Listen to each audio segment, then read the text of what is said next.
रस केवल ज्ञान पान। बोले भगवान महावीर स्वामी की, आचार्य कुंद कुंद स्वामी की, आचार्य गुरुवर विद्यासागर मुनि महाराज की।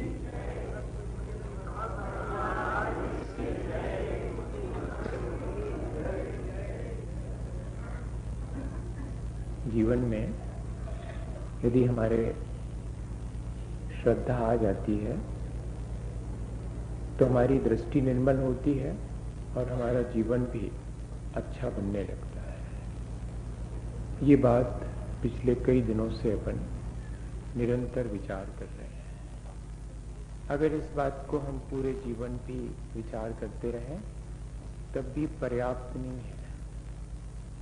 हाँ, इस दृष्टि की निर्मलता को प्राप्त जो हम कर लेंगे तब हमारे जीवन की सार्थकता होगी। इसलिए रोज हमारा इस बात पे विचार करना इसलिए अनिवार्य है क्योंकि ये इतनी महत्वपूर्ण उपलब्धि है कि जो एक बार हो जाती है तो फिर इस संसार में जो हम निरंतर संसार के दुख भोगते हैं उनसे पार हो जाते हैं। आचार्य भगवंतों ने इस दृष्टि की निर्मलता पर, इसकी महिमा पर बहुत प्रकार से हमें संबोधित किया है। सम्यक दर्शन संपन्न मपि मातंग देहजम देवा देवम विदुर्भस्म गूढ़ांगारांत रौजसम स्वापि देवोपि देवस्वा जायते धर्म किल विषाद कापि नाम भवेदन्यात् संपद धर्माच्छरीणि नाम। यदि पाप निरोधो अन्न संपदा किम प्रयोजनम अथ पापाश्रवोस्तन्य अन्न संपदा किम प्रयोजनम ना सम्यक तो समम किंचित त्रैकाल्ये त्रिजगत्यपि श्रेयो श्रेयस्य मिथ्यात्व समम नान्यतनुभता। ऐसे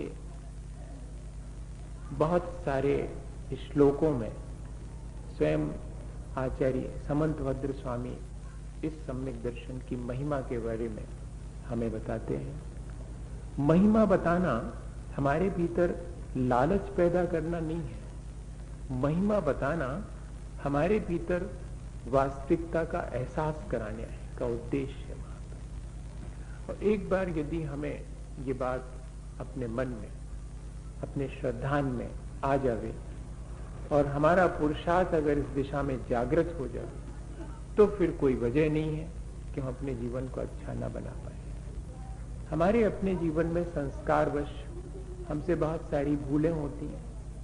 उन भूलों को निकालने के लिए और जो प्राप्त करने योग्य वस्तु है उसके प्राप्त करने के लिए हमें निरंतर उपाय करते रहना चाहिए।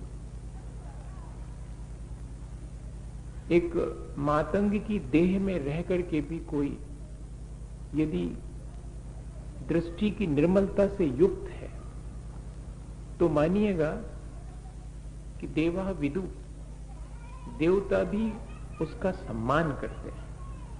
इससे ज्यादा क्या महत्वपूर्ण बात हो सकती है। गूढ़ांगारांत रौजसम, जैसे कि अग्नि में दबी हुई राख के नीचे जो अग्नि है वो अग्नि ही है, भले ही दिखाई नहीं पड़ती है पर उसकी उष्णता, उसका तेज वो राख से ढके होने पर भी विलुप्त नहीं होता। ऐसे ही कोई मातंग की, चांडाल की देह में भी दृष्टि की निर्मलता को प्राप्त कर ले तो उसका वो तेज, उसकी वो चेतना की निर्मलता वो सम्माननीय हो जाती है।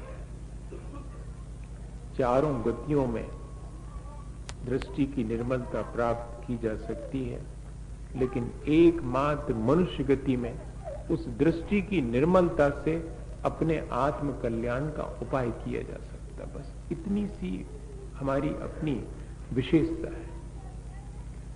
दृष्टि की निर्मलता एक नार की जीव को भी हो जाती है, तिर्यंच को भी दृष्टि की निर्मलता प्राप्त हो सकती, लेकिन हम जिस दृष्टि की निर्मलता पर बात कर रहे हैं वो ऐसी है जिससे कि हम चाहे तो उसी जीवन से अपने उस चरम लक्ष्य को प्राप्त कर सकते हैं, जिससे कि हम मोक्ष के मार्ग पर चल सकते हैं। अकेले दृष्टि की निर्मलता से कोई मोक्ष मार्ग ही नहीं होता, ये भ्रम नहीं पैदा करना।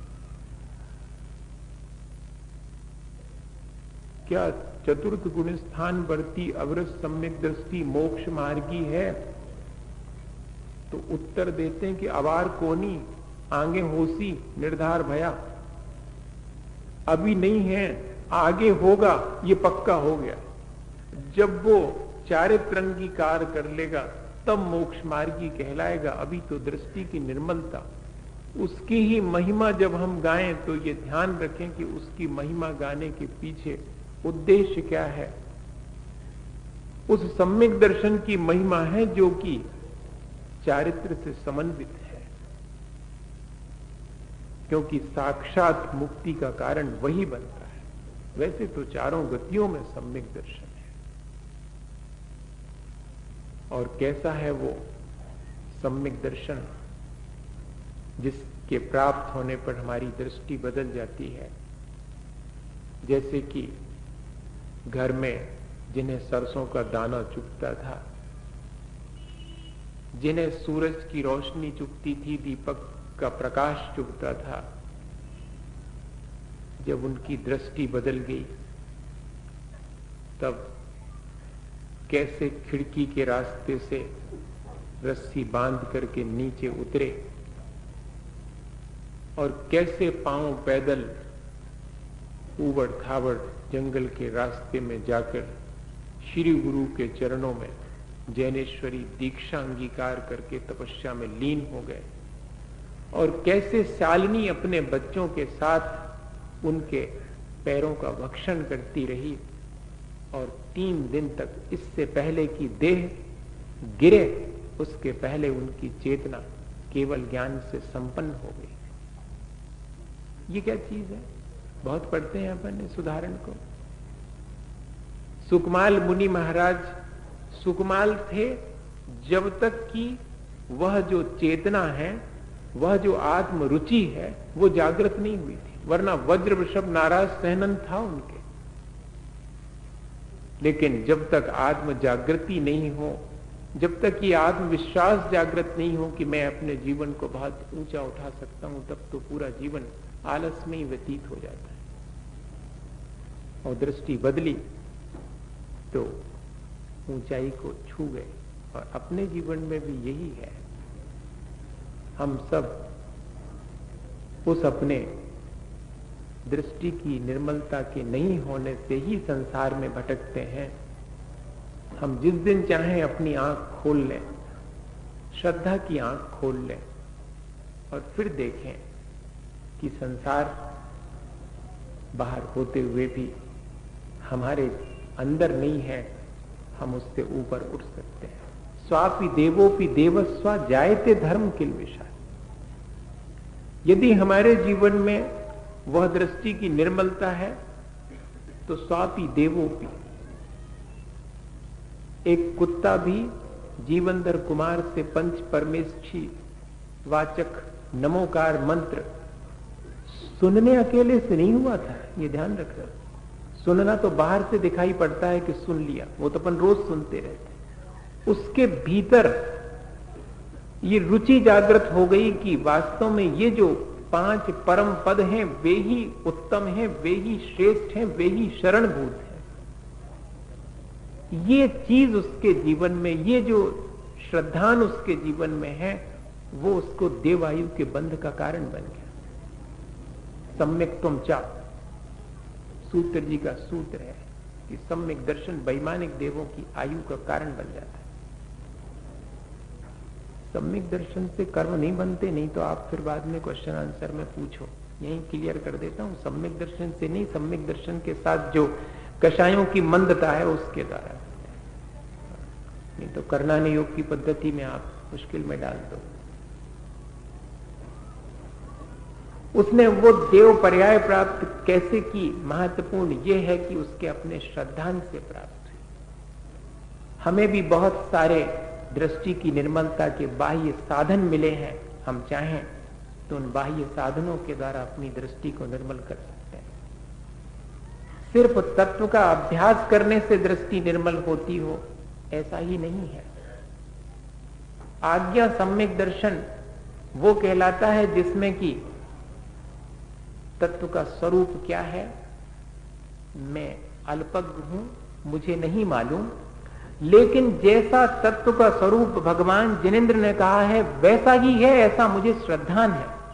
हो गया सम्यक दर्शन, अंगूठा छाप को हो गया। आप बैठे रहो, पढ़ते लिखते रहो। हाँ, ये कह रहे हैं पढ़ने लिखने को मना नहीं कर रहे हैं। हाँ, नहीं तो आप ये समझो कि पढ़ने लिखने को मना कर रहे हैं। नहीं, उसकी महत्ता बता रहे हैं कि अगर चाहें तो इतना सहज है और चाहें तो दुर्लभता यह है कि जिंदगी निकल जाए और प्राप्त ना हो। तत्व का स्वरूप कैसा है, अपने ज्ञान की अल्पता के कारण वो मेरी बुद्धि में आता नहीं है, लेकिन ये मेरे श्रद्धान में बात आ गई है कि जैसा स्वरूप कहा है ठू वैसा ही है, ना अन्यत न चान्य था, न कोई अन्य है, न अन्य प्रकार से है, जैसा कहा है वैसा ही, एज इट इज। ये चीज जो है दृष्टि की निर्मलता प्राप्त कराने में कारण बन जाती। इतना ही नहीं, मोक्ष मार्ग और मोक्ष मार्गी को देख करके और दृष्टि की निर्मलता प्राप्त हो जाती है। गाय रास्ते में खड़ी हुई है, अपने भोजन की तलाश में है, और अचानक मोक्ष मार्ग पर चलने वाले निर्ग्रंथ और वीतराग मुद्रा को धारण करने वाले मुनि महाराज सामने से निकलते हैं, और उसके मन में अगर ये बात आ जावे कि मार्ग तो यही सच्चा है वीतरागता का, हो गया उसका काम। आप उसको भगाओ, मारो, अलग करो, कर सकते हैं आप, लेकिन इतने मात्र से हो जाता है, दृष्टि इतने मात्र से निर्मल हो जाती मोक्ष मार्गी को देख करके। कहते हैं कि तीर्थंकर इत्यादि जो शलाका पुरुष हैं, महापुरुष हैं, उनके चरित्र को सुन करके और दृष्टि निर्मल हो सकती है। लेकिन आज तो पुराण को पढ़ने की परंपरा ही खत्म हो गई। कौन पढ़े, यहां वहां की किस्सा कहानी लिखी हुई है, उसमें तो ए भैया किस्सा कहानी ये काल्पनिक नहीं लिखी, उसमें तो जो महापुरुषों के जीवन में घटित हुआ है, जो हमारे जीवन को प्रेरणा देता है, वो लिखा है। उपदेश के मायने आप कभी पढ़िएगा, सहसा तो विश्वास नहीं करेंगे, मैं जानता हूं, क्योंकि मुझे ही नहीं होता था सहसा विश्वास, बहुत दुर्लभ है। पर लिखा यही है कि उपदेश वास्तव में वो है जिसमें तीर्थंकरों का चरित्र चित्रण किया जाए, वो उपदेश है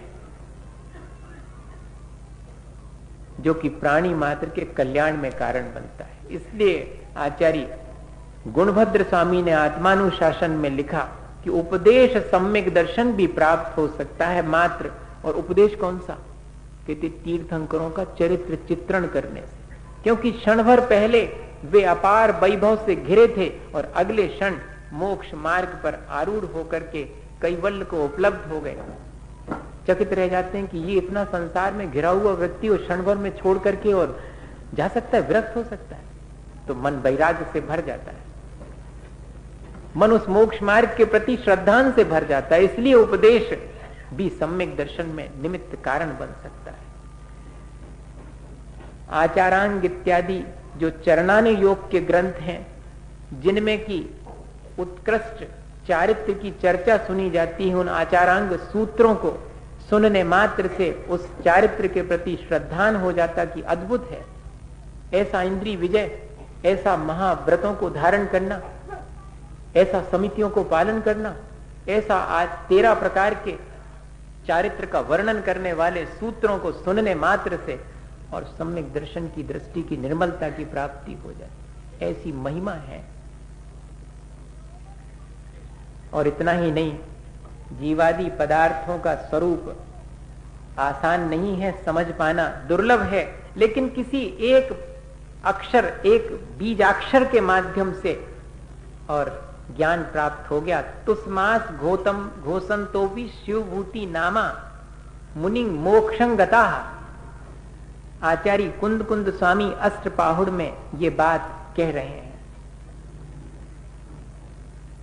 तुस्मास घोषण तो भी, जिनके गुरु ने उन्हें पंच परमेष्ठी वाचक नमोकार मंत्र दिया था कि ये पढ़ा करे, ज्यादा ज्ञान नहीं था इसलिए नमोकार ही पढ़ा करे। नमोकार में पूरा द्वादशांग है, कभी इस पर चर्चा करेंगे, घंटे पर भी लग सकता है। अगर कभी अपन देखें कि सिर्फ नमोकार, अपन तो कहते अपन को इसने कहो कि नमोकार पढ़ो करे, वो तो पढ़ता ही है महाराज, और कछु बताओ। और कछु और कहां से ले आए? वो ये सब उसमें नमोकार में द्वादशांग है। वो नमोकार उनके गुरु ने दे दिया मुनि बनने के बाद उनको, इसी को पढ़ा करे। तुम्हारा शयोपसम कम है पर यही पढ़ो। वो भूल गए, नमोकार मंत्र भूल गए।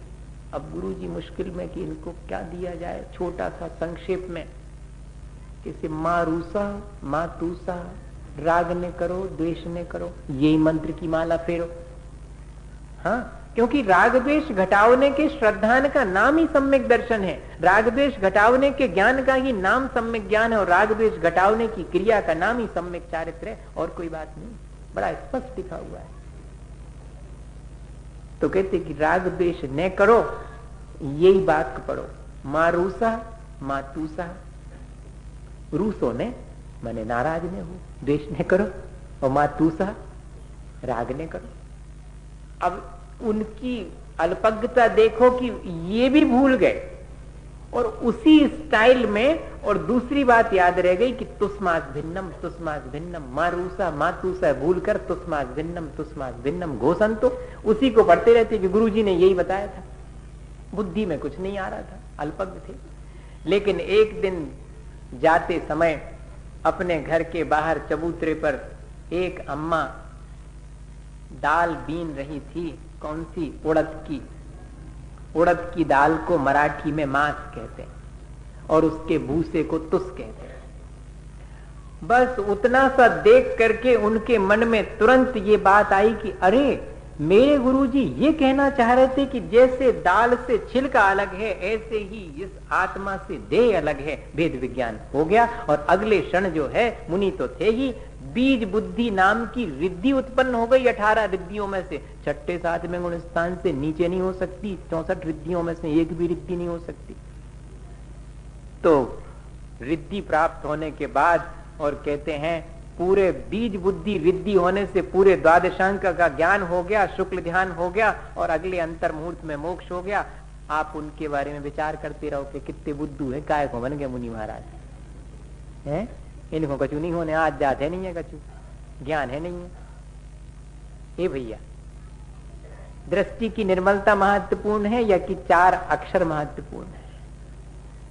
4 अक्षर का ज्ञान महत्वपूर्ण तब होता है जबकि वे 4 अक्षर का ज्ञान हमारी दृष्टि को निर्मल बना देवे, हमें आत्मा की रुचि उत्पन्न हो जावे, तो वो महत्वपूर्ण हो जाते हैं। वरना क्या महत्वपूर्ण? फिर कह रहे कि किसी को जीवादी पदार्थों का जरा सा इशारा करने पर कि ये 7 तत्व हैं, ये 9 पदार्थ हैं, ये 50 निकाय हैं, ये 6 द्रव्य हैं, जरा सा इशारा करने पर भी, ज्यादा डिटेल भी नहीं किया है, संक्षेप में बता देने मात्र से भी दृष्टि निर्मल हो जाती है। और कोई जो है इन तत्वों का विस्तार से जब स्वरूप सुनते हैं तब उनके लिए दृष्टि की निर्मलता होती है। सब संक्षेप और विस्तार सम्यक दर्शन के भेद हैं। फिर जो जीवादी पदार्थ है उनका ज्ञान तो नहीं है, लेकिन अंतरंग में भाव भासना हो जाती है। अल्प ज्ञान होने के वजह से तत्व का स्वरूप पूछा जाए तो 7 तत्वों के नाम नहीं मालूम, और 7 तत्वों का क्या स्वरूप है ये भी नहीं मालूम, लेकिन जैसे हैं वैसा अंतरंग में प्रतिभाषित हो जाता है। ऐसा भी हो सकता है। और वहां कहां फुर्सत धरी उस गाय के लिए कि भाई स्कूल में अपना नाम लिखवावे और अनार को सीखे। अब उसको कहां है इतनी? कौन उन्होंने अपनी गाय का नाम लिखवाया स्कूल में?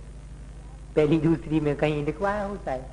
नहीं, कहीं नहीं पढ़ती वो कहीं पर भी, लेकिन भीतर में उसके ये श्रद्धान हो सकता है जीव का क्या स्वरूप है, अजीब का क्या स्वरूप है। आश्रय और बंध मेरे लिए संसार बढ़ाने वाले इसलिए हे हैं, संवर और निर्जरा मेरे लिए उपादेय है। मोक्ष मोक्ष तो मेरे परम उपादेय है ही। ऐसा उसके भीतर भाव वासना हो सकती है।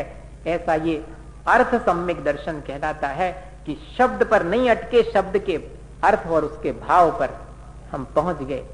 और एक अवगाढ़ सम्यक दर्शन और एक परमावगाढ़ सम्यक दर्शन, द्वादशांग का प्ररूपण सुन करके जो अत्यंत सुदृढ़ श्रद्धान होता है वो अवगाढ़ सम्यक दर्शन है। और केवल ज्ञान उत्पन्न होने के बाद जो सकल चराचर पदार्थ प्रतिभाषित होने लगते हैं, तब वो जो दृष्टि की निर्मलता है वो तो परमावगाढ़ है।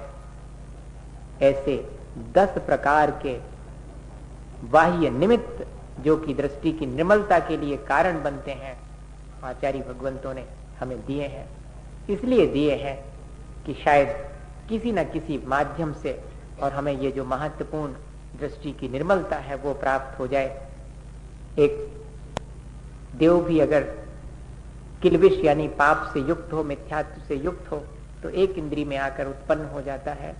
और एक कुत्ता भी पंच परमेष्ठी वाचक मंत्र पर श्रद्धान करके देव पर्याय को प्राप्त हो जाता है। न सम्यक स्वम किंचित त्रयी काले त्रिजगत्यपि। इसलिए श्रेयो अर्थात मेरे लिए कल्याणकारी इस तीनों लोकों और तीनों कालों में सम्यक दर्शन या दृष्टि की निर्मलता से अधिक कोई नहीं है। न मिथ्यात् स्वम किंचित अश्रेयो, और मेरे लिए कल्याण करने वाला है मेरा अपना मिथ्या विचार, मेरा अपना गलत सोच, मेरी अपनी दृष्टि की मलिनता। वस्तु के वास्तविक स्वरूप से मैं बेभान हूं, उसका मुझे विचार ही नहीं है। सब जानता हूं लेकिन अपने से बेखबर हूं। ये जो बेखबरी है वो मेरे लिए सबसे ज्यादा घातक है। अपने ही आत्म स्वरूप को हम जाने तब हमारी दृष्टि निर्मल हो जाती है। या दृष्टि निर्मल हो जावे तो आत्म स्वरूप अपने आप प्रतिभासित होने लगता है। और उसके लिए ये सारा पुरुषार्थ है, उसके लिए सारा प्रयत्न है। एक व्यक्ति रास्ते से चले जाता था और टकराया। वो टकराने से सब हाथ पैर टूट फूट गए, हॉस्पिटलाइज कर दिया गया। अब क्या करे, वो जिंदा है बस ये कह लीजिएगा, बाकी सब में तो पट्टियां बंध गई। सिर्फ आंख से छोड़ करके नाक से नली डली हुई है सांस लेने के लिए। अब उसका मित्र मिलने आता उससे, और वो अब क्या पूछे। तो इतना ही उसने अपनी संवेदना व्यक्त करने के लिए उससे कहा कि क्यों मित्र, दर्द तो बहुत होता होगा, पीड़ा तो बहुत होती होगी। तो मालूम वो क्या जवाब देता है? कहते हाँ, जब कभी मैं मुस्कुराता हूं तो थोड़ा दर्द होता है, वैसे तो कोई। अरे अजीब आदमी है, इतनी पीड़ा और इसने सब टूट फूट गया, इसके बाद भी ऐसा कह रहा है कि जब मैं मुस्कुराता हूं तब थोड़ी तकलीफ होती। तो उसने कहा कि तुम ऐसी स्थिति में मुस्कुरा भी लेते हो? उसने मालूम क्या जवाब दिया कि अभी ना मुस्कुराऊं तो जीवन भर का मेरा हंसना व्यर्थ हो गया। अब है वास्तव में मुझे हंसने का समय, अब है। तो उसने कहा पहेली बुझा रहे हो, सही बताओ क्या तुम अपने मन में सोच रहे हो? उसने कहा जीवन मेरा पूरा बीत गया, मैं तो ये सोचता था कि इसके टूट फूट जाने से मैं ही टूट फूट जाऊंगा। अब मैं देख रहा हूं कि ये तो सब पूरी टूट फूट गई, लेकिन मैं फिर भी ज्यों कहते हूं ठीक हूं। बताओ मैं कहीं बिगड़ा? मेरे अंदर कोई टूट फूट नहीं हुई, ये पूरा टूट फूट गया है, मैं इससे अलग हूं। अब ये मुझे समझ में आया, ये बात तो हंसने की है, ये बात तो प्रसन्न होने की है, आनंदित होने की है कि मैं तो कौन से भ्रम में था। इतने मात्र से किसी व्यक्ति को दृष्टि की निर्मलता प्राप्त हो सकती भैया, और वरना पूरी जिंदगी भी हम और विभिन्न प्रकार से और उपाय करते रहें, खूब शास्त्र सिर पे ही रख के घूमते रहें। हाँ नहीं, मैं से कह दिया मतलब, नहीं तो घूमने लगो आप। वैसे आप सिर पे तो कोई नहीं रखता, बाजू में जरूर रखते हैं, या अटैची में उसी में टूथपेस्ट टूथब्रश रखा रहता है उसी में, और भगवान की किताब भी रखी रहती है उसी में। ऐसा जरूर करते हैं, या कि बाजू में दबा करके चले जाते हैं। उससे भी नहीं होने वाला। इस बुद्धि में भी बहुत सारी बातें रखे रहने से नहीं होगा। वो तो जीवन में जब घटित हो जाएंगी तब होगा। हम इंतजार करें इस चीज का, अभ्यास बाहर से करें, लेकिन हम सिर्फ इसका इंतजार करें कि कब मेरे जीवन में ये सारी चीजें घटित हों, कब मुझे जीवन में यह अवसर मिले जब जो जो मैंने पढ़ा है, समझा है, सुना है, वो सब मेरे जीवन का अंग बन जाए। ये अगर हमारे भीतर भाव उत्पन्न हो तो वही भाव हमारे जीवन को ऊंचा उठाने में कारण बनेगा। जिंदगी भर करते क्या आए हैं अपन, इस दृष्टि की निर्मलता से चूकते आए हैं। कितने कितने बार तो कैसे अच्छे अच्छे निमित्त मिले, लेकिन हमारे उपादान में जागृति नहीं आ पाई। भैया वैसे भी अपन एक ऐसे काल में बैठे हैं जबकि खोटे निमित्त जल्दी मिलते हैं, अच्छे निमित्त मिलना बहुत कठिन होता है। हमें ये पुरुषार्थ इतना तो कर ही लेना चाहिए कि होगा जब होगा, दृष्टि की निर्मलता हमें जब प्राप्त होगी होगी, लेकिन हम अपना पुरुषार्थ तो कम ना करें। जो हमें दृष्टि की निर्मलता के निमित्त मिले हैं, चाहे शास्त्र स्वाध्याय हो, चाहे भगवान जिनेंद्र की पूजा अर्चना हो, चाहे मुनि जनों का की सेवा और उनका सानिध्य हो, जैसे भी बने हमें इस दृष्टि की निर्मलता को प्राप्त कर लेना चाहिए। ये जो आध्यात्मिक अंधापन है, इसमें ही क्या पूरी जिंदगी निकल जाएगी। वैसे तो हम आंखों से बहुत अच्छे हैं, हमें रोशनी है, लेकिन मैं कह रहा हूं कि वो जो मुझे अपने ही बारे में बेखबरी है, वो है मेरा आध्यात्मिक अंधापन। अगर किसी से कह दो कि आप अंधे हैं तो बुरा लग जाएगा, लेकिन अपन कहो ना अपने आप से कि सचमुच मैं अपने आत्मा के बारे में तो अंधा ही हूं, मैं अपने के आत्मा के बारे में निरक्षर हूं। भले ही मैं कितने ही अक्षर ज्ञान से संपन्न हूं, लेकिन मुझे आत्मज्ञान तो है ही नहीं, मैं तो निरक्षर हूं। मुझे अभी दृष्टि की निर्मलता ही प्राप्त नहीं हुई है, तो मैं तो अंधा ही हूं अभी। वो प्राप्त करने की लगन होनी चाहिए। एक बेटा 12 वर्ष में विद्या अध्ययन करके वापस लौटा, उसकी आंखों की रोशनी नहीं थी, तो अपने माता पिता से आकर के उसने पूछा कि पिता, क्या आपके भी आंखों की रोशनी नहीं है क्या? पिता वैसे ही दुखी थे कि वृद्धावस्था में तो उनको ये पुत्र उत्पन्न हुआ था, बहुत मेहनत करके, बहुत भगवान से प्रार्थना करने के बाद। हाँ, ऐसा कहानी में है, अपन ये मान के चले, नहीं तो आप कल के दिन भगवान से प्रार्थना करने लगे कि उनसे मिल जाता है। उनको फुर्सत नहीं, वो वहां बैठे हुए हैं आराम से अपने आप में आत्मस्थ, उनको सुनने की आवाज भी नहीं पहुंचती वहां पर। उन्होंने सब मोबाइल सब वहीं, कनेक्शन ही नहीं लिया उन्होंने वहां तक कोई नहीं तो बहुत परेशान हो जाते अपन तो फट से कहते ये हमारा काम कर दो आप, हैं? बहुत मुश्किल के बाद उसको वो पुत्र उत्पन्न हुआ था, फिर भी उसकी बचपन से ही आंखों में ज्योति नहीं थी। पढ़ने भेजा था, आज पढ़ के वापस लौटा है तो अपने पिता से ही पूछ रहा है कि क्या आपके भी आंखों में रोशनी नहीं है? तो पिता ने कहा कि ऐसा नहीं है बेटे, मेरी तो दोनों आंखें ठीक हैं, क्या करें, लेकिन तुम्हारी बचपन से दोनों आंखों की ज्योति ही नहीं आई। तो क्या मेरी माँ को भी आंखों की रोशनी नहीं है? कहा नहीं, तुम्हारी माँ भी दोनों आंखें उनकी भी ठीक हैं, वो तो सिर्फ तुम्हारी आंखों की रोशनी नहीं है, तुम ही अंधे पैदा हुए। बेटा क्षण भर सोचता रहा, फिर जवाब क्या दिया उसने कि नहीं पिता, लगता है मुझे कि आप दोनों भी मेरी तरह ज्योति विहीन है। पिता चकित, अब क्या कहें बेटे से, कैसे दिखाएं? तो उसने यही जवाब दिया